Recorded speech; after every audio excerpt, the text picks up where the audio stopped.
Right breaking చూస్తున్నాం. నేడు teachers MLC ఓట్ల లెక్కింపు జరగనుంది. 14 రౌండ్లలో 9 టీపులపై ఓట్లను లెక్కించనున్నారు. ఎమ్మెల్సీ ఎన్నికల బరిలో 5 అభ్యర్థులు నిలిచారు. ఈ నెల 5న టీచర్ ఎమ్మెల్సీ ఉప ఎన్నిక జరిగింది. 15,490 మంది ఓటర్లు ఓటు హక్కు వినియోగించుకున్నారు. మొదటి ప్రాధాన్యత ఓట్లలో మెజారిటీ రాకపోతే రెండో ప్రాధాన్యత ఓట్లను లెక్కించనున్నారు.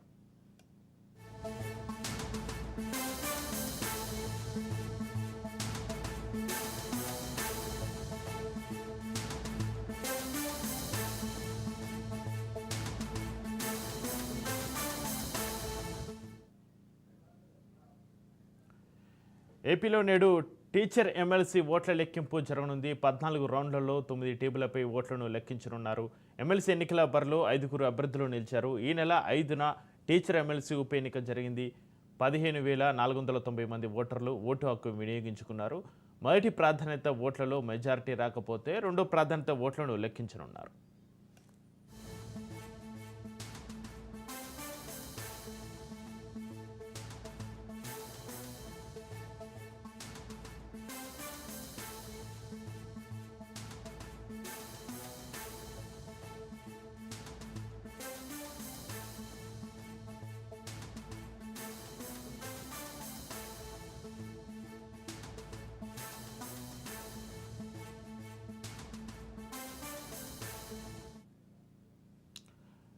ఏపీలో నేడు టీచర్ ఎమ్మెల్సీ ఓట్ల లెక్కింపు జరగనుంది. 14 రౌండ్లలో 9 టేబులపై ఓట్లను లెక్కించనున్నారు. ఎమ్మెల్సీ ఎన్నికల బరిలో 5 అభ్యర్థులు నిలిచారు.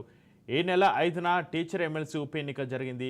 15,490 మంది ఓటర్లు ఓటు హక్కు వినియోగించుకున్నారు. ఇక దీనికి సంబంధించి మరింత సమాచారాన్ని మా ప్రతినిధి దత్తు ఫోన్లను అందిస్తారు. దత్తు, తూర్పు ఉభయ గోదావరి జిల్లాల టీచర్ ఎమ్మెల్సీకి సంబంధించి పోలింగ్ ప్రక్రియ ప్రశాంతంగా మొదలొచ్చింది. మొన్న 5వ తేదీన ఈ రోజు కౌంటింగ్ ప్రక్రియ 8 గంటల నుంచి ప్రారంభం కాంది. కాకినాడ జేఎన్టీ గ్రౌండ్ లో కౌంటింగ్ ప్రక్రియ చేయడానికి అన్ని ఏర్పాట్లు పూర్తి చేశారు. మొత్తం 14 రౌండ్లు 9 టేబుల్తో ఈ యొక్క ప్రక్రియ ప్రారంభం కానుంది. దీంట్లో 5 అభ్యర్థులు బరిలో నిలిచారు. మనం ఇక్కడ చెప్పుకోవాల్సిన విషయం ఏంటంటే మొత్తం 17,764 ఓట్లు ఉన్నాయి. ఇందులో ఓటేసిన కేవలం 15,500 చిల్లర మాత్రమే ఓటేశారు. అంటే దాదాపు 2,000 మంది ఓటేయలేదు. 17,000 నుంచి 17,000 మందిలో 2,000 మంది ఓటేయలేదు అంటే 15% ఓటేయలేదు. ఏ ఎలక్షన్ జరిగినా సరే ఈ ఉపాధ్యాయులే ఈ యొక్క పోలింగ్ ప్రక్రియలో పాల్గొంటూ ఉంటారు. అలాంటిది ఈ ఉపాధ్యాయులు ఓటైపోవడం చాలా గమనార్హంగా చెప్పుకోవచ్చు. దీంతో 15% ఓట్లు రాలేదు అంటే చాలా వ్యత్యాసాలు వచ్చే అవకాశం ఉంది.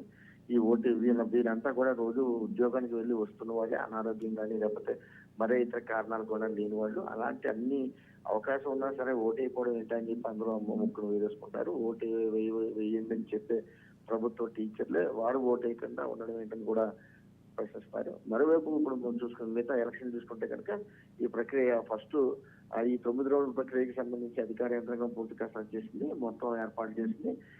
మొదటి ప్రాధాన్యత ఓటులో కనుక ఈ 5 అభ్యర్థుల్లో ఎవరికైతే కనుక వారికి పూర్తి స్థాయి మెజారిటీ వస్తుందో వారిని విజేతగా ప్రకటిస్తారు. ఒకవేళ పూర్తి స్థాయిలో మెజారిటీ కనుక రాకపోతే రెండో ప్రాధాన్యత ఓటు, తర్వాత మూడో ప్రాధాన్యత ఓటు కూడా పరిగణలోకి తీసుకుని ఈ లెక్కింపు ప్రక్రియ ఉంటుంది. చక్రియ.